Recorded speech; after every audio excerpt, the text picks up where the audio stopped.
Tiz the Law has the lead at the top of the stretch. It is Tiz the Law in front with 3/16 to the finish. Tiz the Law has a 4-length lead. He's left the others behind. Live from the backstretch at historic Saratoga Race Course, this is Racing Across America. Racing Across America is brought to you by Pennell's Restaurant, a Saratoga tradition since 1922. 284 Jefferson Street, Saratoga. Just minutes from the track. The new Capital OTB wagering platform. Bet any place, anytime with the new Capital OTB wagering platform. CapitalOTBBet.com, the premier wagering site in New York State. And the Clubhouse Racebook. Can't make it to the track? Make it to the Clubhouse Racebook. 711 Central Avenue, Albany.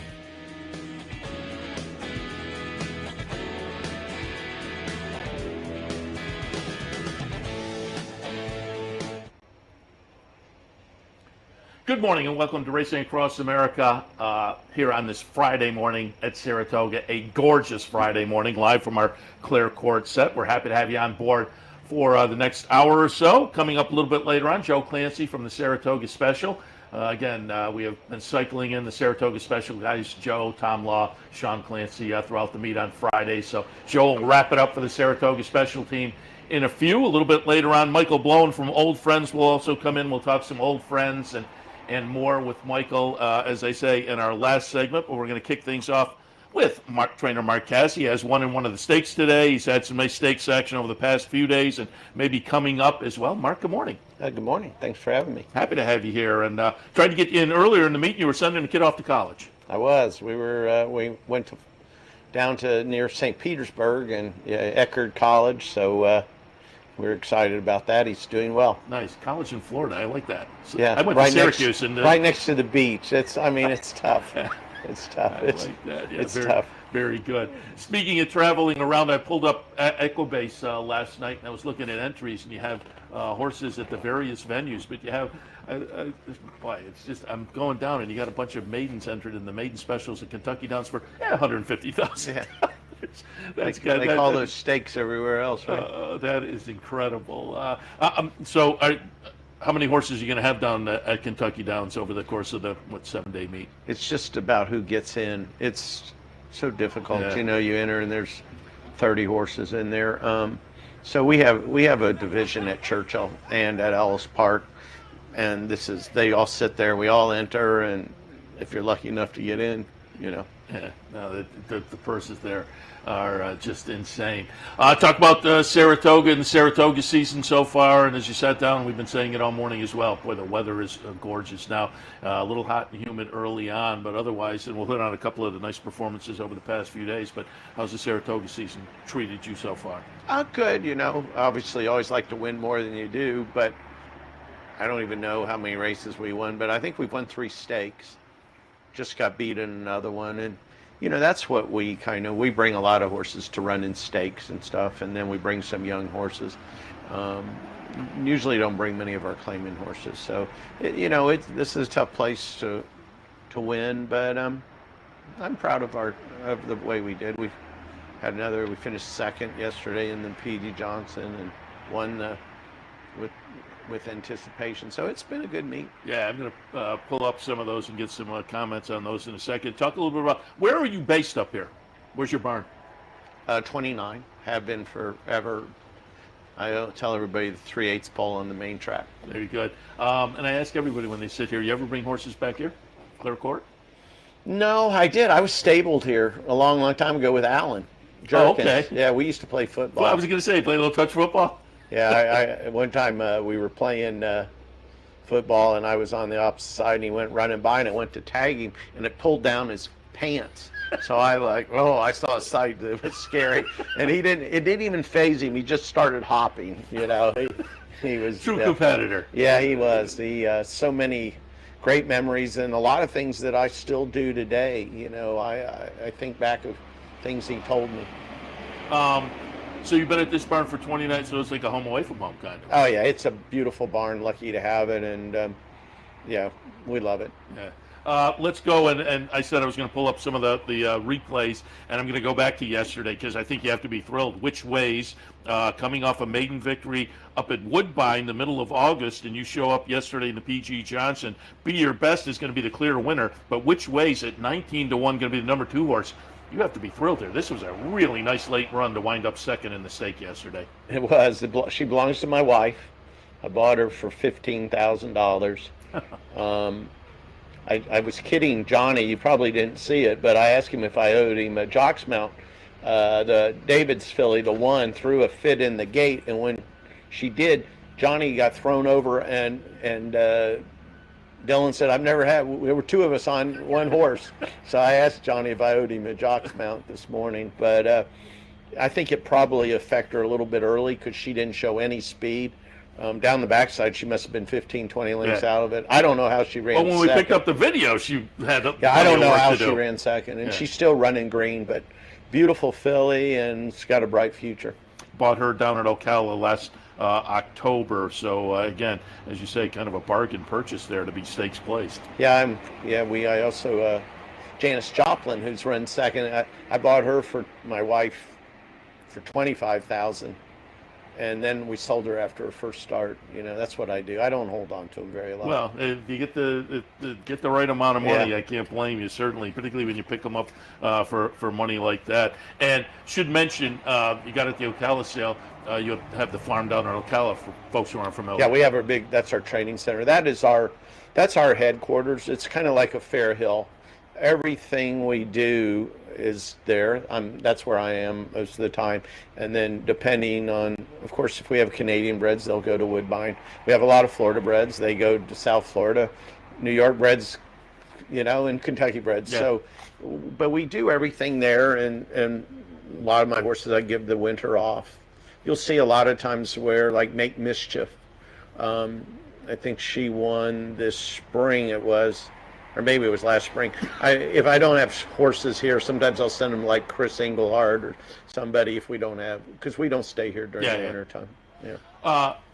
At max, how many horses will you have down in Ocala on the farm? In the winter time? Yeah. 150. Oh, okay. So yeah. Busy. That's when everything kind of comes. We pull everything out of Toronto. Toronto's very big for us. And and then of course with that number, that's then a lot of young ones that were breaking and getting ready. I think this year I was really proud. I think our first 8 2-year-olds that we started all over North America all won. I know at the beginning of the Woodbine meet you were it wasn't just even at Woodbine. It was obviously one of them was Papio, the horse that won the with Anticipation, and then the filly you're going to see on Sunday, Wonder Wheel. Those 2 both won their first starts. One was at Churchill, one was at Gulfstream. So I'm really proud of our team. It's amazing actually. I have 10 people been with me over 30 years each. So we have one that's with me 40 years. And we talked about it before when we've had you on, but again, we always get new viewers during the season. Just relate to us a little bit, your background, how you got into the game. Like a lot of people, actually, I don't know what the split is. I was going to say 50-50. It'd be interesting to actually do an analysis of that. People who become part of the game brand new and had no family, and then people who come in family. It does seem anecdotally about 50-50, but certainly you had the family relationship. Right. So my dad got the bug when he was 16. His grandfather, or not his grandfather, my grandfather, his father, took him to Keeneland. They lived in Indianapolis, Indiana. And then my dad moved our family to Ocala when I was 5. So I've always been around horses. I tell everybody I was foaled, not born.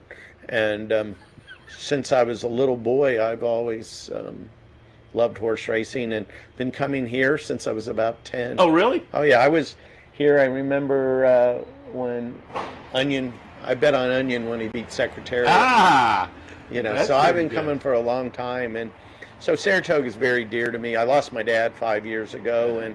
And so there's still a lot of memories as I walk around, because things have changed, but they really haven't changed, and so Saratoga is always very near and dear to me. Jimmy Jerkins tells the great story about standing back here on the backstretch, and because of where the tote board is, he sees Onion leading Secretariat, and then they disappear down the stretch because he's here on the backstretch, and he thinks, well, when they come out, Secretariat will be, but no, when they came out, Onion was still ahead. So yeah, and I imagine having bet Onion, that was a nice day. Oh yeah, it was. Well. I think I probably bet $10. I mean, I was wealthy in those days. Yeah, exactly. Yeah. Let's go back, because again, you've kind of alluded to this as well. Let's go back a couple of days to the With Anticipation. It'll be number 10, Papio, getting it done in there. Again, had raced a couple of times sprinting on the dirt. What was the situation to take the shot with Anticipation, 2 turns on the dirt, and your feelings with the performance from Papio a couple of days ago? You know, he's by Bolt d'Oro, and he's actually a half brother to Papa Cap, my horse that was second in the Breeders' Cup. The mare's by Scat Daddy. I think you're going to see, a lot of Bolt d'Oros. He's by Medaglia. I think a lot of them will end up grassing. But it wasn't so much. I worked him on the grass and was pleased with him. I was shocked that he was that big of odds. I thought maybe 6-7 to 1. Yeah, second longest price on the board at 23 to 1. My deal was just trying to run him long. He's a big boy. He's 16'3", 17 hands, and really hasn't grown up yet. When I first watched the race, I thought, oh, he ran well. Maybe we got lucky. Shug's horse came running late. But after I analyzed it a little better, he ran a hell of a race because he took all the heat early. The horse he took it from got beat 40 lengths. Then he had another horse come at him, and he just kept fighting. And he was tired. But that race is going to really help him. I think he might. After, like I said, I thought, oh, we got lucky. Maybe we won. And then when I sat back and analyzed it, I thought, this might be a little better effort than I first thought. And it doesn't surprise me. He has everything you look for in a racehorse. He's a beautiful horse, big, great moving horse with a huge pedigree. The mare's now had 2 foals, Papa Cap and him. Pretty impressive. Yeah, very good. What might be next for him? Summer up at Woodbine? Or is that no, the summer's a little too quick. Yeah. I'm probably going to run him in the Bourbon. Okay. I like that. That's where we're going to run the Breeders' Cup. I think a good effort there. He deserves a shot in the Breeders' Cup. So that's probably where he's going. Yeah, he certainly looked good the other day. And again, stretching out for a couple of dirt sprints. I was going to run him. I thought that morning, all the rain we had the day before, I said, there is no way we're going to run on the turf. I was going to run him on the dirt, and just because he was going to get to run a mile, which I think, when we ran him, he won his first start. When we ran him at Saratoga, and a lot of people maybe don't realize this, but boy, the kickback, if you don't have some speed, it's just brutal. I ran his brother Papa Cap in the Amsterdam. He ran 4th. He couldn't open his eyes. Yeah. I mean, the kickback gets him after the race, and so I told both the owners, I said, this horse is a lot better than you saw, so you just had to take that race and throw it out. Yeah, we had the rainy day, 6 or 7 days ago, and a couple of days after that, the track was listed, I believe, as fast, but jockeys were coming back and the horses were coming back covered. Yeah. All right, also wanted to show a little earlier in the meet, we kind of made an allusion to this as well. Not that, this was only, back on the 26th, so fairly recently, that New York bred day. The Yaddo, we will take a look at number 6, Make Mischief, get it done in here. And this was a race that was originally scheduled for the turf, moved over to the dirt, and I mean, it seemed to fit Make Mischief like a glove in here. Talk about the performance. I'm anxious to get her on the grass. She's got 4 siblings that are winners on the grass. Into Mischief, they can do anything. And what happened was, earlier in the meet, we entered her in a New York bred race, and it didn't fill stake. Only got 3 horses. So we had to make a decision. Plan B works out. Yeah, and this race was good. I was happy to win it, but I am anxious at some point to get her on the turf, give her a try. I think she deserves at least a try. Yeah, she does. This is now 7th career victory in 20 starts, and they've all been on the dirt. And I see you have a turf workout going back to the middle of the month. It was good. Yeah, as was Poppy.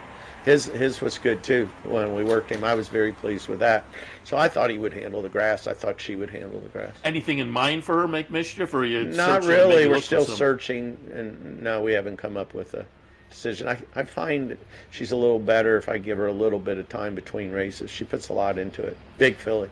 I'm going to pull up a couple of stakes up at Woodbine too and see what you may have in store for these. But before I do that, you talk about, you moved to Ocala at a young age, and you've been into the racing game since you were a kid. But how did you transition? Because you've been a big player for years and years and years north of the border, up at Woodbine. Well, I was. A lot of people don't know, but I held the record at Churchill Downs for the most wins at a spring meet in the 80s. But I was a little burnt out, and I was a little tired of the moving.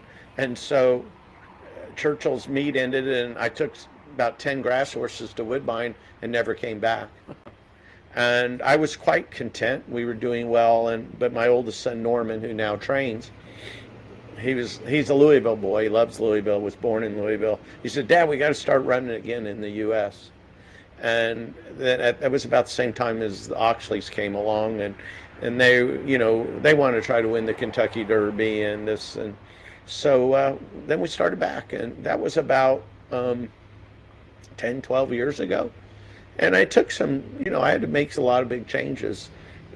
You gear one way, and then you try to gear another way, and but we still look.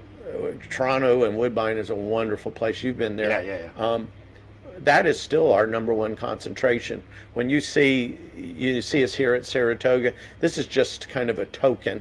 We wouldn't have, 5% of our 7% of our horses here. So you see it, we run here, but it's not unusual for us to run 20 horses in a weekend at Woodbine and maybe win 7 or 8. So I come here, we like it.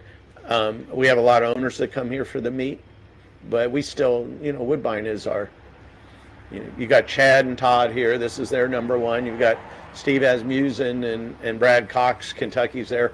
Toronto's our number one. Yeah, I saw you in the paddock yesterday, I believe, with Charlotte Weber, Live Oak Plantation, but you run a lot of their horses up at Woodbine. Right, as and, well. and I have a lot of Florida breds for her, and obviously Mr. Oxley, Tracy Farmer, DJ. We're going to run 2 really nice fillies on Sunday for the Greens. So I like to be here. They like to come watch them run, and hey, I love Saratoga. It's my number one. If you ask me what my number one track is, it's Saratoga. You're not alone, and mine too. But Woodbine is a great place. Woodbine is up the is thruway amazing. and, It's just a wonderful place. 2 turf courses. They do a great and job. And the turf course on the outside. I remember the first visit we made up there. For years and years, we would go up and cover the Queen's Plate and the Woodbine Mile. And the pandemic kind of put that on the sidelines for a while. Hopefully we get back. But I remember the first visit we made up there. I was sitting inside watching a TV with the outside turf course. And I had made a bet, and my horse took the lead at the top of the stretch. And I'm like, hey. And I was right next to the door. I stepped outside and looked, and I thought, oh, maybe this isn't such a sure thing. No, That is one long stretch. It's a different type of track. It's probably, I think, without a doubt, the best turf course in North America. I get a kick out, not so much now, but when the American riders would come up and ride, they're used to making their move at the top of the lane. Yeah. You don't do that. You don't do that at Woodbine. And they'd stop about the 8th pole. Right, you're right. Yeah. It's 3/8 of a mile when you turn for home. Yeah, as a bettor, I did the same thing. I looked up and I thought, oh, okay. I thought I had it in my back pocket, not so much. Speaking of Woodbine, and I mentioned we're going to take a look at a couple of stakes from fairly recently, August 21st. We're going to look at the King Edward. It's going to be Filo Ariana. I'll go with that. I call him Philo. Philo, yeah, you're probably right. The number 2 horse in here gets it done pretty easily. So I'm just wondering, is the game plan for this one, this is a mile on the turf, the game plan for this one, maybe the Woodbine Mile on the 17th? Absolutely. I'm, extremely proud of this horse. They, Gary and Adam bought this horse as a 2-year-old, and from Brazil. He came over and he was injured, and he got injured again. And then I think we took over his training as a 4-year-old. And again, we have a wonderful rehab center in Ocala and everything, and we got him ready. We brought him back. We ran him last year, and he won his first start, and he hurt his other leg. They said take all the time in the world, and we did. We brought him back, and he's a terror right now. That was his third in a row to win, and he's a serious horse.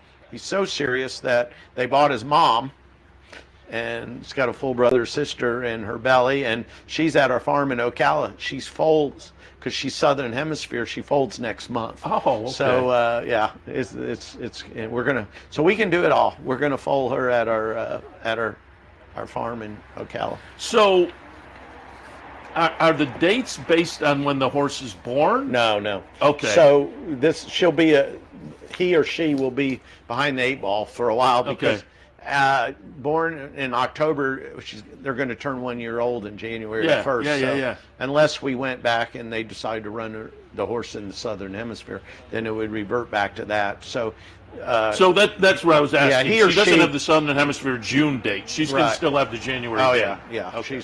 Yeah. I also wanted to show, going back again to the 21st, the Canadian, we're going to look at Fev Rover. This is another horse that came from foreign lands, this one coming from Europe, but you've had the horse for a while now, gets it done in the Canadian, the number 2 horse here. And my question mark on this one is, does this one now head to the EP Taylor? She does. That's what she's going to do. This was amazing because I think that was Graham Motion's filly on the outside. Yeah, actually got in front of us. And I'm watching the race, and they hit the wire, and Raphael on the outside horse raises his arm and cheering that he won. And I looked at my daughter, and I said, I'm not so sure he won. I think we won. And we did. Yeah, that was one of those that's bang, bang. They run to the mirror, and yeah, if we'd run to the post, we would have lost, but we ran to the mirror, thank goodness. And she had her head down. So Woodbine Mile and EP Taylor for those two. Right, yeah. And then hopefully, good efforts, the Breeders' Cup. Very good. For both. And just some thoughts today on your horse in the Lucky Coin. Again, today's co-feature, Proven Strategies, comes out of a 4th place finish down at Monmouth last time. But the race 2 back down at Monmouth, the close-up second in the select, I thought was one that maybe I put the horse in my mix, and I'm hanging my hat on that one. Proven Strategies. If you watch the last race, that would be about, on a scale, to 1 to 10, 10 being a bad trip, would be about a 9. He never had a chance. So you just can take and throw out the last race. I kind of feel like he's grown up. He's trained extremely well. And he seems to like to sprint. We just started sprinting. He's an important horse. He's who started our relationship with DJ Stables. He was the first horse I trained for him, and now we have a lot of good horses for him. And so he's special. But look, especially in the sprints, you got to be lucky. Yeah. I would be surprised if he doesn't run really well. He's sitting on a big race, and like I said, as you alluded to, his race 2 starts ago was very good. His last start, he had never had a chance, so it's not his fault. All right, Proven Strategies today in the Lucky Coin. Mark, as always, really appreciate the visit. I know Saratoga is a busy time, so we appreciate your coming over and taking some time here. Congratulations on the nice win so far in the meet. Good luck going forward here in Kentucky Downs and elsewhere, and we'll talk again. Well, I'm hoping to make it a big one tomorrow. I'm excited about Wonder Wheel and the Spin Away. So all right, we'll see. So, give us some thoughts on that one. I think she's 2 for 2, very impressive. Alan always said you can't judge a horse until they run 5 times. So she's only run twice, so I might. But I put her in the league. I think she's my next Classic Empire. War of Will and Wonder Godot. I think she's a serious horse. But now that's only 2 races, so I still have 3 more to find out for sure. All right, so we're looking for that over the weekend as well. Good luck there. Mark, appreciate the visit. Thank you. All right, we'll take a break. When we come back, Joe Clancy, Michael Blowen also in the house. They're coming up as Racing Across America continues. Stay tuned.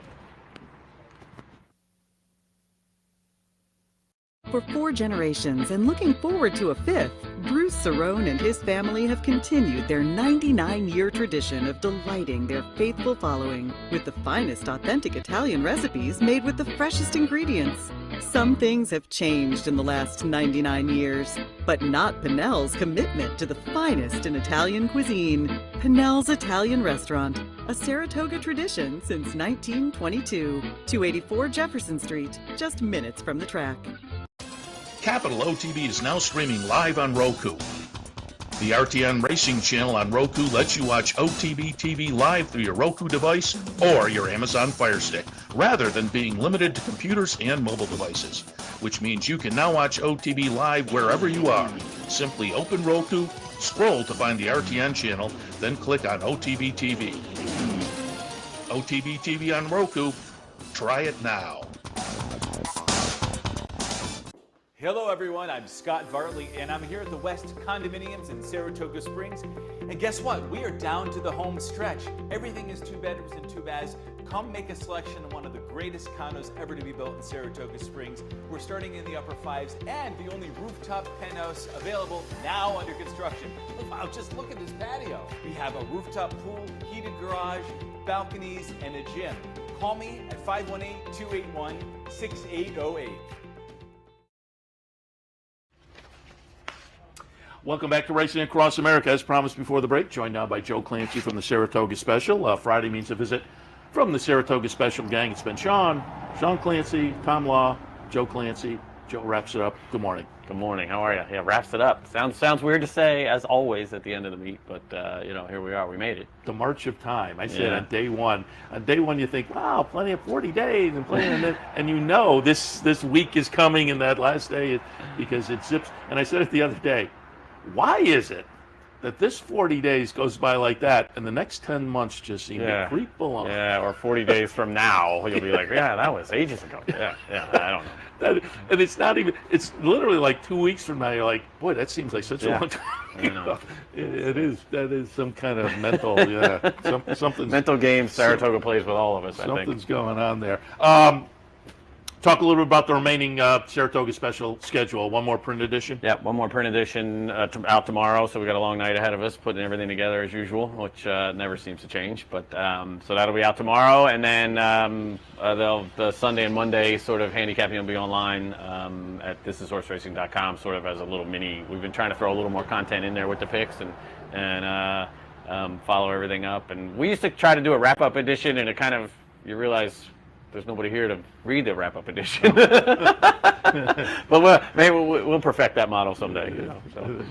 I hadn't thought about that. Yeah, right? Like you walk out, we could have a Tuesday, Wednesday wrap-up edition, but I don't know who's going to read it. I'm here. Yeah, you're here. Yeah, there's people here, but I think the downtown distribution would drop way off. The hotels, I think it would drop off. And speaking of the handicapping, once again, Tom Law and John Shapazian and their I just have gone so cold the last week and a half. I was right in the mix, and then the last week and a half, as far as top picks, my picks are doing okay if you're playing around with them.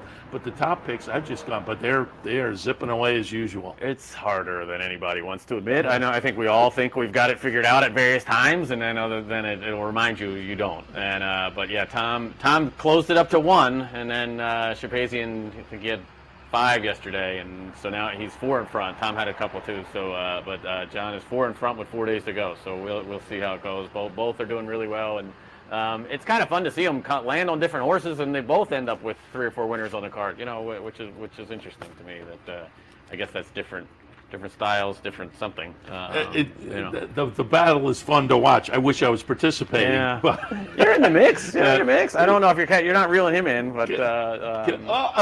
I mean, if you're looking at the top, and I always shoot for 120. And man, I was right on course for that. But like I said, the last weekend, so now it's just going to be fun to see, do I make 120? That's going to be the intrigue. But go back to steeplechase.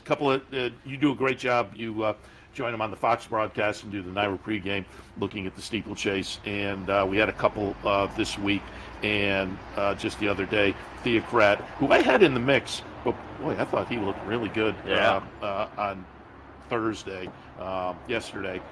Freddie Flinshire winds up running second. Can't reel in the winner late, but nice performance yesterday in the Walsh. Yeah, and I get it a lot. Wednesday was allowance race at Proven Innocent, came back and won, and he was second up here at the same level 5 weeks or so earlier.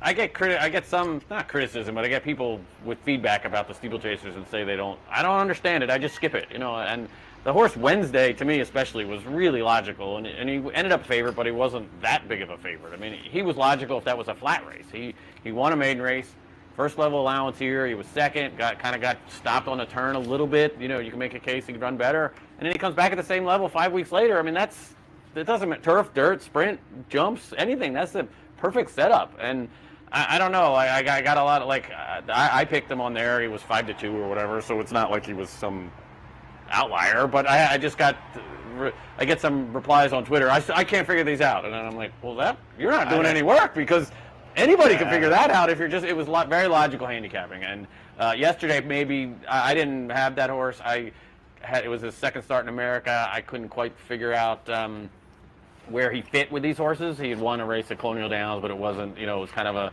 mid-level handicap. The one thing he had in his favor was a little more experience than a horse like Freddie Flincher. He's been doing it longer, and you could see that. Bernie Dalton gunned him leaving the back and sort of got 3 lengths on Freddie Flincher and made Freddie Flincher, who's a young steeplechaser, still working his way up the steps. He keeps winning, so he keeps getting a tougher race, and he made him try to get him in the stretch, and he couldn't quite get him. So, again, I had him at the bottom of my mix. Kerry Briand trains, and the win at Colonial. I've kind of been giving horses winning at Colonial a little bit of a extra, check mark, because they're winning over a racetrack circuit. Very similar setup, and the thing he did was win a winners race at Colonial. I think the maiden winners at Colonial come up here, and it's a little trickier on him, or a little bigger step up than they might realize. But he won against winners at Colonial, and had won overseas. So he just had a little more behind him. And again, you can't fault the way he did that. I can't claim I had him on top. But no, at the bottom of my mix. Yeah. And Bernie Dalton getting it done again, which is fun. He's a 50-something-year-old steeplechase jockey, and Parker Hendricks, who was second, is 18. So the old guys schooled him a little bit, which is fun. And then going back to that one on Wednesday, I had that horse right underneath. I agree with you. I don't get the people who. And you're over there on the front. You got to get Stabile and Serling to make picks on the steeplechase too. I don't get it. I totally don't get it. I use Who's Counting on top, but I had Proven Innocent right underneath. But I thought I love the horses that can go back and forth, flat to hurdles, and that was Who's Counting. So I used Who's Counting in there. Yeah. But Proven Innocent to me was very, very playable. No, and he's a great example of a flat horse making the conversion. He was with Shug McGahee and Stuart Janney, and he won a maiden race at Belmont last fall, and then was sold as a steeplechase. They obviously were like, this is probably not a horse we're going to take to Florida and Kentucky, and that he's going to keep improving. And rather than lose him as a claim, they sold him to Jack Fisher, and I don't know how good he is. He's probably not another snap decision, but you don't know. And he's really well bred. He's a half to No Rum Vega and Ironicus and those horses. And I got back into his pedigree and realized he's related to Sea Hero. So like his fourth dam is Sea Hero's dam. And I'm like, well, there's probably not many walking around the paddock that are related to the statue, which is kind of bring fun. over to the statue, right? Exactly. Exactly. A family portrait. Exactly. So as many people seem to, boy, that statue is very popular. He's been in a lot of for pictures. Now Instagram and Twitter pictures and just pictures to take home with people. You mentioned, you had the whole steeplechase horse that are 5-2 prices, but it was a week or two ago you had one at 8-1. Todd Wyatt's horse was 8-1, and he was a little. You kind of had to know Todd a little bit, and he was coming back in 2 weeks, which would really not be Todd Wyatt's style at all, And he trains on a farm, and he ran in he kind of ran in the same race Proven Innocent did, and came back and ran quickly. And knowing Todd, that's really not his style. So you figure his horse had to really improve off that race, and he did. He was much better the second time, much more engaged. Talking to the jockey, he was like, he put me in the race this time as opposed to the last time. So. I know you and Sean, certainly Sean being a former steeplechase jockey, but you guys also did the steeplechase times and whatnot. So I'll just ask you, what's the steeplechase schedule from here look like? We're headed to the big city. They'll be at Aqueduct for the first time since 1974. Oh, right, because normally these would be at Belmont. There's usually 2 stakes at Belmont opening day, and they'll be at Aqueduct that Thursday, September 15th. So it's coming up 2 weeks. And hopefully we get snap decision. And I'm not sure about the Novice Race, who's going to go there. And so Lonesome Glory is a great one. Hopefully snap decision comes back. See if he can add to his his lore. And then Like I said, there'll be a novice I race. took a shot against. But Yeah, you well, you that probably was- had to trying to bet. But the novice race that they had yesterday was the one that got rained out the week before, so that compresses the schedule a little bit. I don't know if horses will come back in 2 weeks, or what horses will come back in 2 weeks at Aqueduct. Again, that's sort of the kickoff to the fall season. Then they go to the various steeplechase meets around, with the highlight being in Far Hills in New Jersey, October 15th.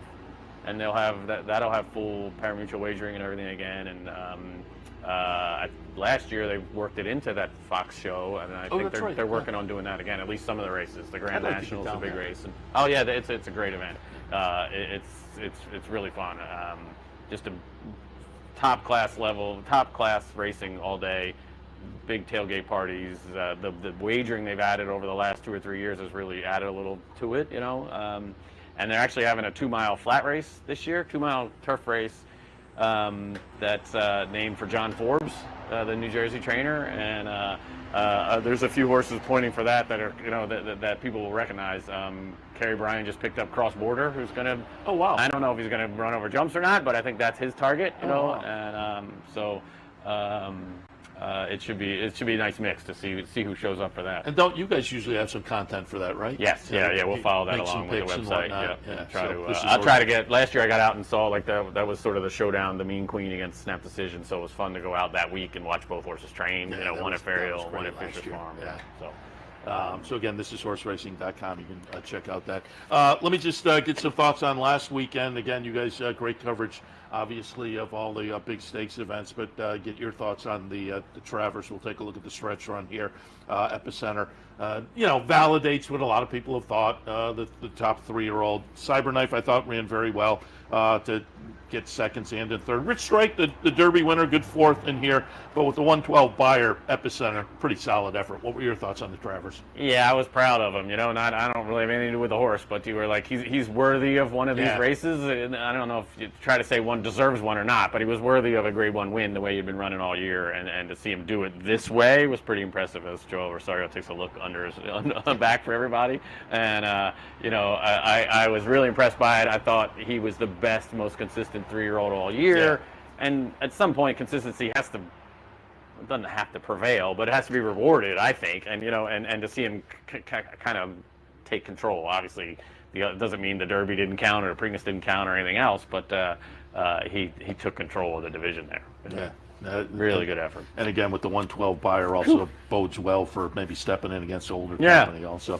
Any thoughts on any other? Malathat was impressive. Clairiere, you give a pass to that race with the gate, and she bumps into the gate and was never in it. Jack Christopher kind of rebounds off the Haskell, and Cody's Wish over Jackie's Warrior. And again, I will applaud, I did it on Twitter yesterday, but I will applaud Paul Halloran came in and was doing some writing for you guys on the big weekend with the interns having shipped out, and Paul did a really nice piece on Cody's Wish and the story behind that with the Make-A-Wish youngster and whatnot. And so Cody's Wish with the victory there had a little extra special meaning as well. Yeah, that was fantastic. And Dan Pry from Godolphin and Bill Mott both kind of had shown us, and I know the story's been done a little bit, but it had kind of shown after the race, both showed us pictures and sort of filled us in with a little more of the story, and we connected Paul because we had time. We probably, in the old days, especially if you were trying to bang that out Saturday night for Sunday, we probably don't get to all that. And it's a fantastic story. The tale of the foal coming right to him, and then we try to. Sometimes I think we work really hard to try to add personality and things to these horses, but they have it, and that part was fun. It was a great story, and as always, just a really good day of racing. I mean, you couldn't fault any of it. I felt bad, like you did, for Clairiere didn't get her chance, and I guess she did. We saw Steve mentioned that she had a cut on her tongue inside her mouth, sort of. And in some of the photos we have that you could see that coming back, and that would be enough to discourage, So, and those two, they'll probably hook up again. They're born on the same farm, 10 days or so apart, and they've run, in the same race 7 times. Clairiere, so hopefully we get to see them do it again because they're fun to watch. And the Cody's Wish story was in the Wednesday print edition, right? Yes, exactly. So if people want to go online and pull up the archive, they can find that. And again, I read that last night and sent a little well done to Paul Yeah. via Twitter, because it's a nice story, and he puts a little exclamation point on the weekend as well. When you sat down, you said for tomorrow's print edition, maybe doing a little work on the Flower Bowl. Warlike Goddess, obviously the one to get through there. Any thoughts on the Flower Bowl tomorrow? Yeah, she's the one to get through for everybody if you're trying to bet it or if you're trying to run in the race. I talked to Brendan Walsh, and I went to see his filly, Temple City Terror, and she's run into Warlike Goddess 2 or 3 times and can't quite get the better of her. But they really like her. They think she's going well and doing as well as she can, and they're. She's never won a graded stake. They would love to get her one. She's kind of had a tough trip and won at Delaware last year. She ran into really soft turf at Delaware this year, and then has to deal with Warlike Goddess. So I don't think there's anything they can do. They're going to let her run her race, and maybe tomorrow's her day. I don't know. But again, I think the depth and the fun and the level of these races and that's the product of the little bit longer meet. We get to see Warlike Goddess twice. Yeah. That doesn't happen, and the same thing with some of those other horses on Traverse Day and things too. Jackie's Warrior twice, Epicenter twice. Clariere twice. Virginia Joy's interesting for Chad. I had Mike Welch in yesterday. He said Shug is a little high on Flanagan's Cove. We'll see, but it looks like it's... Yeah, I did the stable tour with Shug, and he made it sound like that filly had a future going long. He was trying to stretch her, gradually get her going longer, and he made it sound like she had a future or an upside. Again, and Warlike Goddess has just proven how good she is over and over again. I don't know if they can... Looking forward to the Jockey Club tomorrow too with Olympiad. Can that one bounce back after a disappointment in the Whitney? Dynamic one is interesting. American Revolution, first captain for the folks at West Point. So it's a nice, exclamation point on the Saturday action up at Saratoga with the Jockey in Club. Saratoga, I was standing there the other day, and those horses go by to paddock school, and first captain just walks right by you from me to you, and he looks fantastic, and I think that's part of the fun. And if fans get here, they usually paddock school between 10:30 and 11:30, and you can see some big names, especially the week leading up to some of these major races. It's fun. Last edition is tomorrow, and when we talked last week, maybe with Tom, is it the Little Guy Stable Tour? That's one of my favorites. We're sorry, no Little Guy Stable Tour this year. Mostly the schedule got a little out of whack, so it is the Belmont Stable Tour, though, which is good. Also a highlight. I will note the Little Guy Stable Tour takes some extra work. Oh yeah, it does take a lot of running around, and we've been short staffed, and the schedule got a little out of whack. So it doesn't mean we're not rooting for the little guys. And maybe we'll do an online Little Guys Stable Tour at some point after we catch our breath a little bit. But Belmont counts, though. Yeah, Belmont. Sean went. He showed us his recorder. I think it took an hour and 20-some minutes. So there'll be plenty there. Yeah, another group he has this year. Once again, last hard copy edition is tomorrow, but folks can find you online beyond that. Yeah, thisishorseracing.com has all the PDF editions of the special. It actually has all of them going back to 2012. It would be a fun off-season project to see if we could go all the way back to 2001, but those exist in big printed books at the moment. So if we can figure out how to make them PDFs, then they will complete the whole history. Would be fun to have up there. Yeah, that would be great. Joe, we appreciate it. Pass it along as well to Tom Law and your brother Sean Clancy. Really appreciate you guys coming in and filling us in. Previews and reviews and whatnot on Friday mornings. Wish you a lot of good luck going forward. And, of course, we'll talk again. All right. No, thanks for having us. We loved it. All right. We'll take a break. He's in the house. Michael Blowen, Old Friends, Kentucky. We'll talk about that and more. All of that right after this. Stay tuned.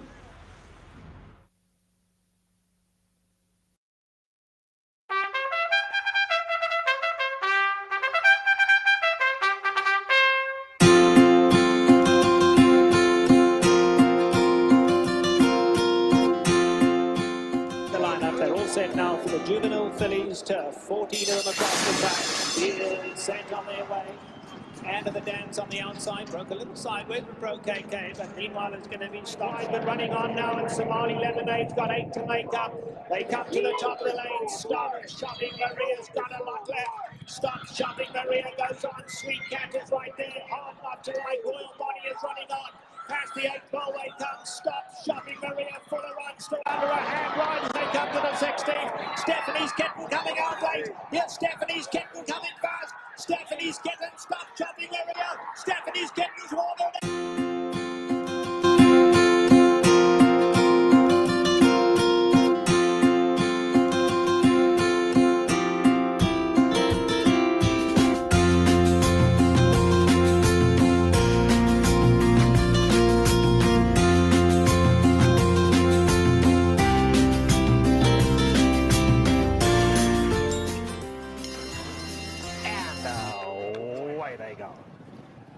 Watched the chances, broke smartly, but so did Terra from the Cape.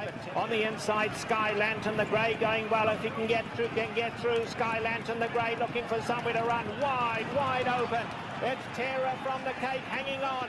Terra from the Cape tries to go all the way. On the outside now, here comes Flotilla in the light blue.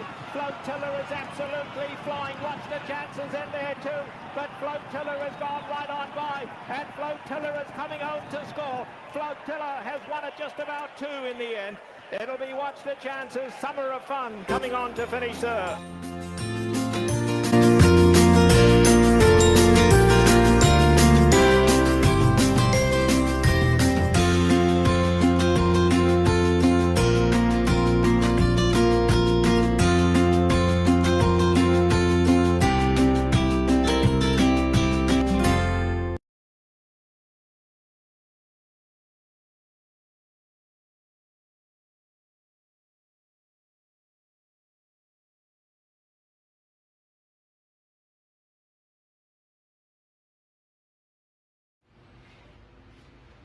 Welcome back to Racing Across America. As promised before the break, joined now by our friend Michael Blowen from Old Friends, Kentucky. Michael, good morning. Morning, Seth. I wanted to have you in a little bit earlier. We couldn't adjust. We were going to have you on a Friday morning, and it turned out to be Hall of Fame day, and you were over at the Hall of Fame. And, but you said I might be back, and I ran into you yesterday. I said, you're coming on. So great. Well, it's such a treat to see you. It's great being up at Saratoga. What a great meet it's been. Yeah. The sun's been shining. People have been having a lot of fun, and it's been nice. And you had some fundraisers up here earlier in the meet, right? Yeah. Oh, yeah. We do a special fundraiser at Ann's Washington Inn, and what's really cool is Joe Boken, who owns the inn, he donates rooms to Hall of Fame jockeys that want to come back for the Hall of Fame inductions. Oh, nice. That we worked out with Brian Bouye at the museum, the communications director. And because it seemed like every year there would be fewer jockeys that would come back. And the reason is simply that it costs too much money. Yeah. So Joey throws in the free rooms for 3 Nice. days, and Sandy Hawley came, and Early Flyers, and Jose Santos, and Edgar Prado. And you sit on the porch at the inn and just tell old stories about Nice. it. So that was a really good fundraiser. And then of course Joanne with Old Friends at Cabin Creek, she had a nice fundraiser at the golf club, and Acacia Courtney got the award this year, which was really nice, and it's been great. And let's remind people, we'll talk Kentucky in a moment, but for folks who are up here in this area, they can go up and visit some of the retired folks right up the road at Old Friends Cabin Creek, right? That's correct. It's in Greenfield Center. It's just a hop, skip, and a jump from downtown Saratoga, and they got great horses up there. One of my favorites is Commentator. Of course, he won the Whitney twice, and he's up there, and Naughty New Yorker's there now. So they've got some new retirees. So if you haven't been there in a while, go up and take a look. It's really a nice time, and the horses are doing really well. And Joanne and all her fabulous volunteers do a great job. So, for folks who aren't familiar, we have you on and we talk about it. But for folks who maybe aren't familiar, talk a little bit about Old Friends Kentucky and the facility, what got you into it, but what you provide for some of these horses who are not only beyond their racing career, but maybe way beyond their racing career. So fill people in on Old Friends Kentucky. Well, we've grown. We started it about 20 years ago as a retirement home for repatriated stallions, basically. In the wake of what happened to Ferdinand over in Japan, we decided to work with Japanese to bring home some of these horses, and we ended up bringing Derby winners Charismatic and War Emblem home, and Sunshine Forever, great old turf for us, and now it's gotten so far and it's evolved so much, and the whole idea aftercare has really taken off now, that the Japanese now have Old Friends Japan. Oh, nice. Yeah, the Japanese breeders and the JRA, the Japanese Racing Association, got together. They each kicked in some millions of dollars, and now they've got this beautiful place. The thing that's only mildly irritating is that it's much nicer than ours. Their logo's better than ours. The farm's better. The horses are not better, and the care can't be better. But everything else, other stuff is fabulous. And they combine things it's like a combination of the TRF and Old Friends. So they do retraining and they do eventing and they do that, and then they have a separate place for the old guys like We don't do any of that because I couldn't do it. Well, but what you do is offer folks the chance to visit some of these former horses, and we're going to pull up. I pulled off your website a little shot of Silver Charm, a little stuff.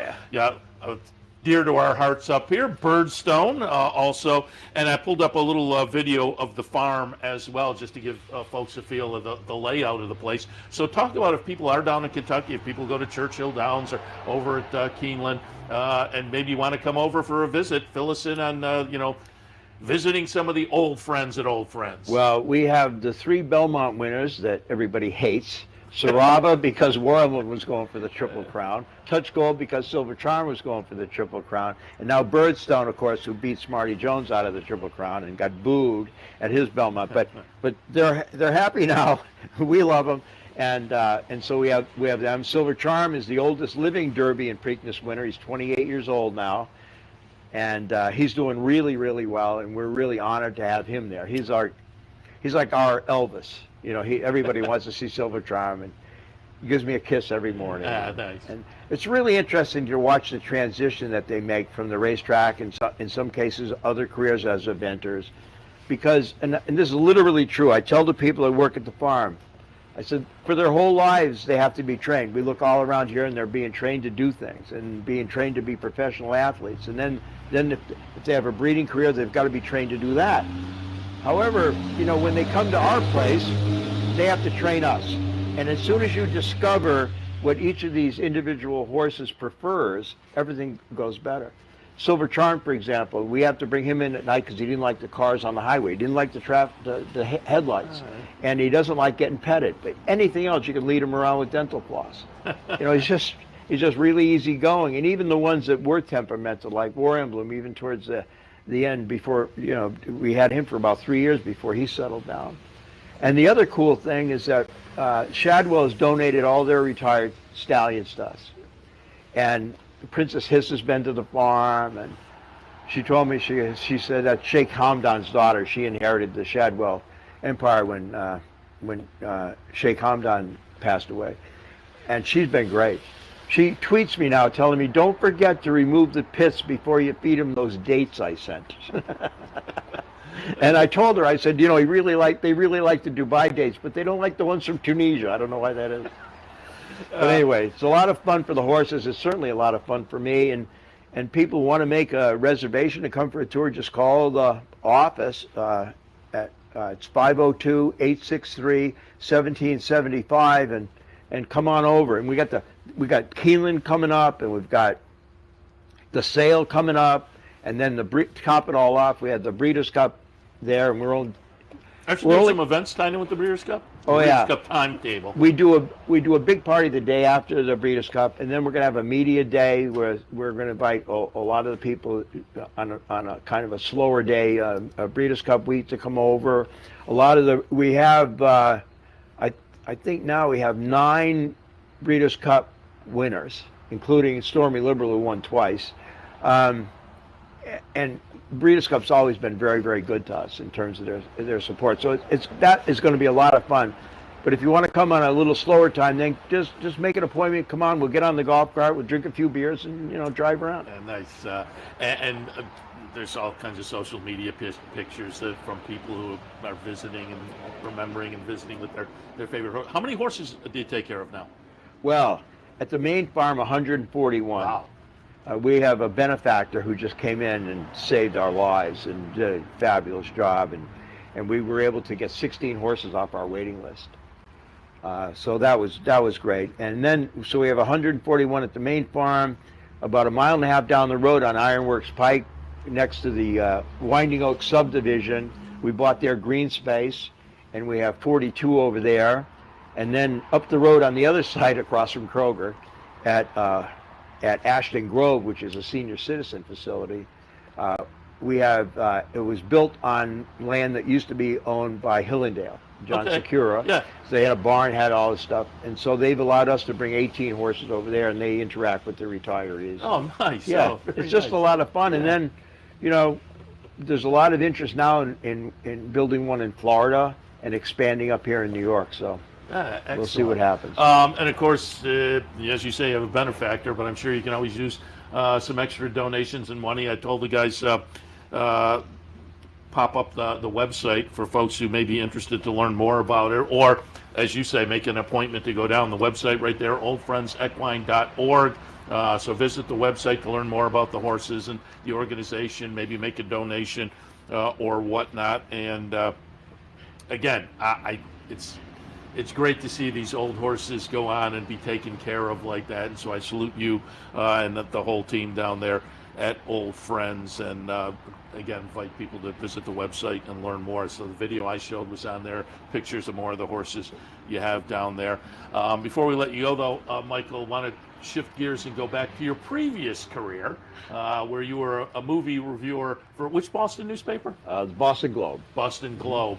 And I've asked you this before, but again, I think we always have new viewers during Saratoga. My favorite horse racing movie, I think production-wise, Seabiscuit probably takes the cake. But I think just fun for me, Boots Malone with William Holden. Boots Malone is fabulous, and nobody's ever seen that movie. But for detail, it's unbelievable. Yeah. It's just really, really something. You know what's interesting? I found that there was an old episode of Banachek, which nobody ever saw, but George Papard was in it. George Papard, right. Played the Boston insurance investigator. There's an episode that I just recorded the other night that almost totally took place at Hollywood Park. Oh, and really? It's the greatest view of Hollywood Park, in and out, the back side, the front side, everything. They took over Hollywood Park for almost the entire hour. And it's really interesting to see that sort of thing. Yeah, Boots Malone is great. Boots Malone is great. I like Casey's Shadow a lot. Oh. With Walter Matthau. I think that's a... Christy McNichol, was she in that? No. She was in another picture with him. No, it's basically the story of the Romero family. Right. Yeah. Broadway Bill, the Frank Capra movie's really good. There are some good ones. And I love Lean on Pete. Nobody ever saw Lean on Pete. It had a very short run, but Lean on Pete, that might be my new favorite because it's such an amazing movie. I haven't seen it. You have to look at it. And where did you get the Banachek episode? Is that streamed someplace? It was on. It was funny. I was just flipping through the channels one night, and it said Banachek, and I said, "Boy, I'm from Boston. I hadn't seen that show in a long time." So I just turned it on, and it just happened to be one where there was an insurance claim on the West Coast, and he flew out to the West Coast because he was only in Boston to shoot it for like a half an hour. But anyway, typical Hollywood. But anyway, he goes there, and the detail of seeing Hollywood Park was really, really great. So at one time, I was kind of, and maybe I'll bring that up, doing a project to kind of point out series shows that were shot at or about horses. There was My Three Sons, where the uncle drove a harness horse in like a time trial, and he won the time trial. And so everybody's kind of happy, but then they realized it was so slow, the horse still didn't qualify. So and there are all kinds of Odd Couple had some episodes where they would be in OTBs and things. Always a lot of fun. But yeah, on the movie side, I will tell people, Boots Malone you can watch on YouTube. Oh, you can? I will tell people if you haven't William seen Holden, one of the great underrated actors of all time. Yeah, as a young William Holden too, worth a look. Michael, always appreciate the visit. Again. Visit the Old Friends website, and if you're down in Kentucky, visit Old Friends down in Kentucky. Up here, you can go up to Cabin Creek and have some fun as well, kind of visiting with some of the old favorites. And great work you guys do. Always great to see you, Michael. Appreciate the visit. Seth, thank you so much. Michael Blowen from Old Friends. That brings us to the end of this edition of Racing Across America for a Friday. Don't forget, if you come over today, it's a giveaway. The mini umbrella, they will give up one out while supplies last. So swing by today on what looks to be a gorgeous... You won't need the umbrella today because it's a gorgeous day up here at Saratoga. Some stakes action leading into tomorrow. Don't forget, tomorrow there will be an early post time of 12:05 here at the track. So keep that in mind for tomorrow. But today, giveaway day here at the racetrack, so enjoy that. If you can't make it up, watch us all afternoon here, and then tune in tomorrow morning. Again, even with the early post time tomorrow, we'll be 9 o'clock for the handicapper support, and then we'll have a little bit of an abbreviated edition of Racing Across America at 10. So as far as tomorrow's programming, we'll see you at 9 o'clock for the handicapper support and at 10 a.m. for Racing Across America. See you then.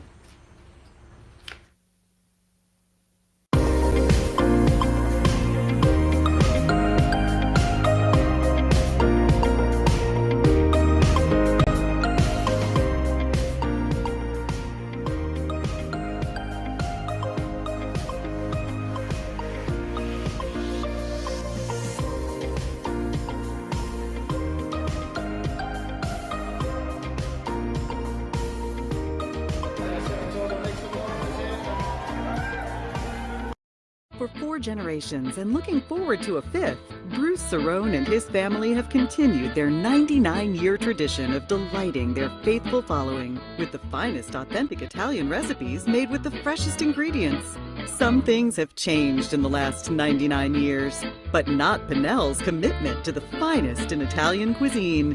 Pinnell's Italian Restaurant, a Saratoga tradition since 1922. 284 Jefferson Street, just minutes from the track.